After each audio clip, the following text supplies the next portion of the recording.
from, there are a few recipes that simply scream Southern tradition, and one of them is a big pot of Brunswick stew. This is the kind of recipe that's been feeding folks at church picnics, family reunions, and backyard barbecues for generations. And today I'm going to show you how to make it the old-fashioned way. Slow cooked, full of smoky flavor, and really delicious. This stew is packed with flavor thanks to some classic ingredients. We're using a ham bone for that deep smoky taste, a stewing hen for rich broth, and a mix of veggies like onions, potatoes, butter beans, and corn.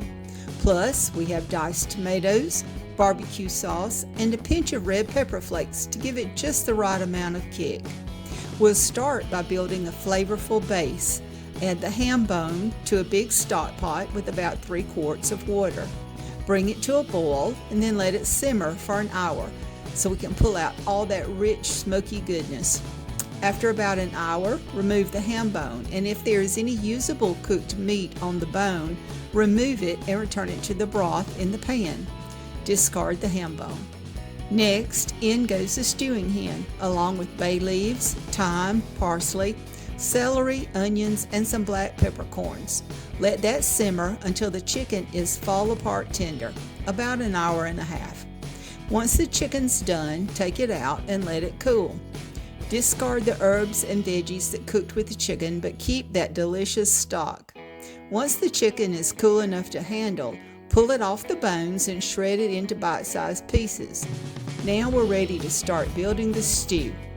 Back into the stock pot goes the shredded chicken, along with diced tomatoes, chopped onion, and cubed potatoes. Let that simmer until the potatoes are tender.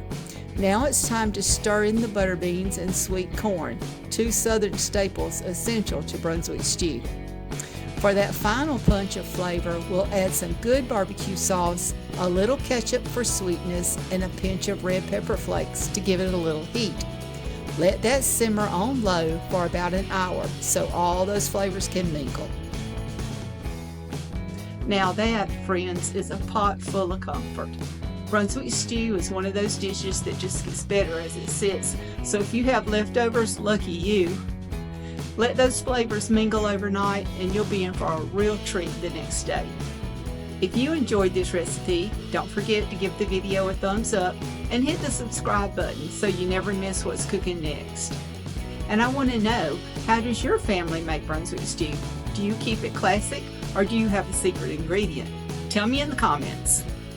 Thanks for spending some time in the kitchen with me today. Stay warm, stay full, and I'll see you again soon.